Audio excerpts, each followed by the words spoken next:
pretty girl had a little bit of stage fright, so we've gone ahead and put her back into the safety and comfort of her cage. But Babar is here. Babar is a 1 to 2 year old domestic short hair. He's white and black. And he came to us as a stray, so we gave him his name, and we're still learning things about him. He's got great markings. He's kind of got the salt and pepper thing going on in his black fur, and he's got the cute little pink nose. As you can see, he's shedding a little bit. Shedding is part of having a cat, but you can help control that a little bit if you are brushing your cat. If you know that your cat's a shedder, giving it a brushing more frequently than maybe you would if it's not so much of a shedder. And while they're here in the shelter, we don't really brush them because we're concerned about the germs. It's hard to sanitize those brushes. So when you take Babar home, if you decide to add him to your family, you want to make sure that you're giving him a good brushing, at least once a week, if not more. Some cats really enjoy that. It's a great way to bond with them. If he likes it, then you could do it every day if he wanted that and enjoyed that. If not, you want to try to at least get it done once a week or so. Because he's a stray, as I mentioned earlier, we don't know a lot about him.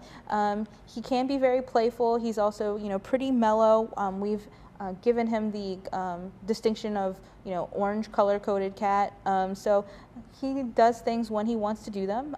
Initially he was pretty content sitting on Randy's lap, and now he's decided he wants to be a little more curious and get down and see what's going on. He's 1 to 2 years old, so he's still kind of got some kitten energy in him, but he's old enough that his personality is pretty set. He's going to be who he's going to be. And when you get him home, you'll definitely notice more of his personality coming out. The shelter can be a little stressful for the animals, so how he is here is a good indicator, but when you get him home, his personality will really kind of expand, and he'll show you more aspects of who he really is. So that's going to wrap it up for the animals that we have on the show today, but I do want to talk about some upcoming events that we have. On April 29th, we are going to be at the Mid-Maryland Petapalooza at the fairgrounds. We're going to be there all day with our focus group. We're going to have some adoptable animals and all of the information about the shelter in our focus group that you could possibly be interested in. So we can talk to you about how to adopt. We can talk to you about volunteering. We can talk to you about donations. We can talk to you about specific animals. Anything that you might be interested in, we'll be there to answer your questions. So it's a great event if you are an animal person. There's going to be a lot of other vendors that are going to be there. There's going to be vendors that sell different things, sometimes people things, sometimes dog beds, dog collars, all of that type of stuff. And then we are also going to be at 2 Bark in the Park events upcoming in May.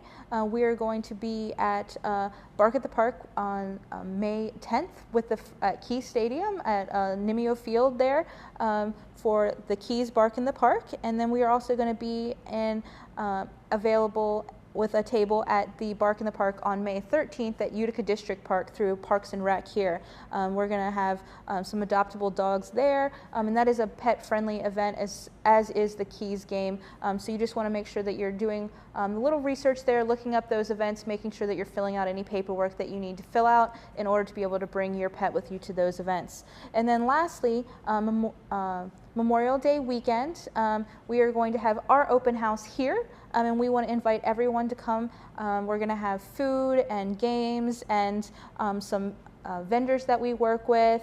The shelter is going to be open, so you can stop by and visit with